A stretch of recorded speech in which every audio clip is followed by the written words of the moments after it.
Okay, I'm going to try to do this live stream like I'm talking to someone instead of talking to a camera, because whenever I talk to the camera, I have this habit of softening all of my plosives. So some people make fun of that, and I don't really mind that. But if it makes it hard to understand what I'm saying, I'll talk like I'm talking to a real person. So I want to talk to you about your lawsuit that you are about to experience. And let's get this out of the way. Yes, I can sue you for defamation. You claim that I can't do that because I'm using a fake name, an alias.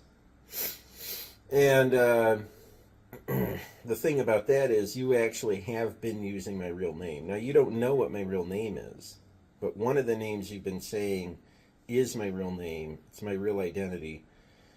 But it's not. Those are not two mutually exclusive propositions. You can be doxing my real name and still not know what my real name is. It's like dust in here. Jesus. Ever since I got everything out of storage. Anyway. First of all, you've made some false statements that are defamatory with regard to living in hotels. So let's talk about living in hotels. Any idiot should be able to figure out that hotels are more expensive than apartments. So if somebody is living in a hotel for months at a time, it's probably not due to lack of income that they can't get an apartment. That should be clear, because hotels are more expensive than apartments. And then when you get called out on that, you pivot to, oh, well, you're skipping out on your bill. So that's defamation right there. You're accusing somebody of committing a felony without evidence. So that right there, that's defamation. How would I do that? Like when you rent when you go to a hotel and purchase a room, you have to put a credit card down, or if you're using cash, you have to put down a deposit. And if you don't do either of those things, they don't let you rent a room. Okay, now maybe if you were like 8 years old, I would excuse that as just ignorance on your part. But you're a fucking adult. There's this stuff called common knowledge. Everybody knows these things. You can't rent a hotel room without putting down a deposit and or a credit card. So what is your next? So now you're going to say, instead of skipping out of my room, I'm getting a bunch of credit cards, maxing them out and not paying them. How do I keep getting credit cards, ass fuck? So that's right there. Just if you apply a little bit of logic, you can see how stupid what you're saying sounds. And so that's defamation, motherfucker. If someone's living in a hotel, there's probably a reason for it other than lack of income. Now, I have stated publicly the true reason. It's because I'm a litigious motherfucker.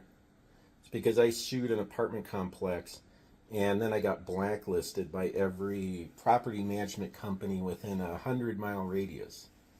Now, I had that record expunged, so now I can rent again. But that's I already explained to you why I was living in a hotel, you cocksucker.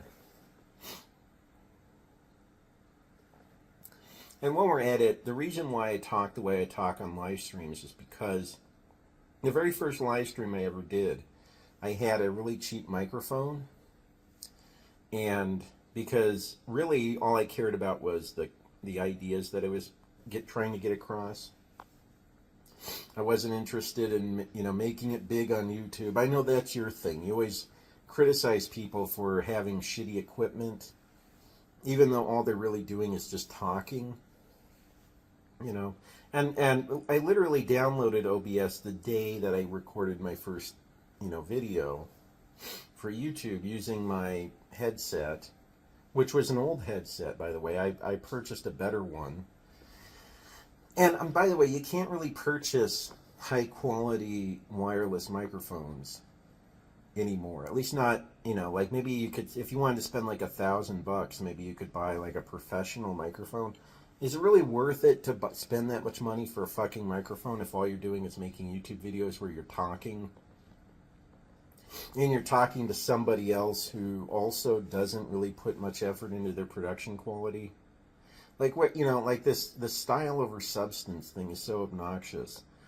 Not everybody on YouTube is trying to be PewDiePie. Get that through your fucking head. Like, I'm not trying to be PewDiePie. I'm not trying to be Destiny or Vouch or whatever the fuck. I don't like those people. And I don't want to be a big, successful YouTuber who puts a lot of effort into their production quality. You know. And you and Kazoom can just 69 each other about how great your quality is. And, you know, and that's the thing. The two of you will always lose an argument, and then you'll pivot to, you have shitty production quality. You know, you don't script out your videos ahead of time. You just talk off the cuff, and I can hear the wind, and I can hear traffic, and all this other crap. You know, to me, actually, I like having shitty quality because it's a pettiness detector. You know, it gives me a way I can detect. Gives me, oh, this is going to fall over. But it gives me a way to, you know, to detect, it's a pettiness detector.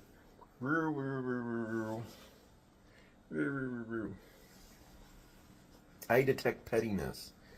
This guy, instead of addressing what I'm saying, this guy's talking about production quality. We're petty. It means you're losing the argument, dude. And I won every argument that I had with Gary with respect to his physics crap. I won all of them. Now, he quit watching my videos because the reason that he gave for why he was no longer responding to me was that I was doxing him. But that's actually bullshit. You see, the reason that he quit responding to me is because I already won the argument. So, anyway. Yeah, so I'm going to be suing you. Anyway, back to the microphone thing. The microphone picked up all the plosive sounds, and because I had only just started using OBS, I was unfamiliar with all the features on it. I did not know you could run filters like compression filters and stuff. So I didn't know about that. So the easiest thing at the time was to just adjust the way that I talk. And so it's become a force of habit for me to, you know, talk like this on a live stream. So that's the reason. Yeah, that's the reason. But anyway, yeah, you lied about me. You said that I was a pedophile because I had called out Gary. I had been doing this thing where I create a playlist on YouTube that shows videos that were uploaded by followers of Gary. And a lot of them just came across as very bizarre people who, you know, have no credibility. And I was pointing out to him because I knew in his head, all of his fans were smart. You know, because back in the day, back when he was doing stick cams, the people who were talking about philosophy actually were above average. I'm not going to say they were particularly brilliant people, but they were above average. And ever since he quit doing this interaction thing where he just preaches and he makes these videos and doesn't really respond to comments except when he's poning, quote unquote, poning people. You know, maybe in his mind his fans are the same people, but they're fucking not. He has different fans now. The people watching him now are retarded. And he doesn't know that. And so all I was doing is making playlists showcasing his fan base. And one of his fans happened to be somebody making pedo apologia. And so I put that in the playlist, and then suddenly I get my face plastered in Discord groups that are pedo hunters, because somebody claimed that this was proof that I was a a predator. Because I put a video in a playlist. So yeah, that's another part. That's going to be another part of the lawsuit. And there's other things too, but I just want to, get those two things out of the way first. So get ready for your lawsuit, bitch. Call your lawyers if they're still alive. Your lawyers from 1978, Jesus Christ.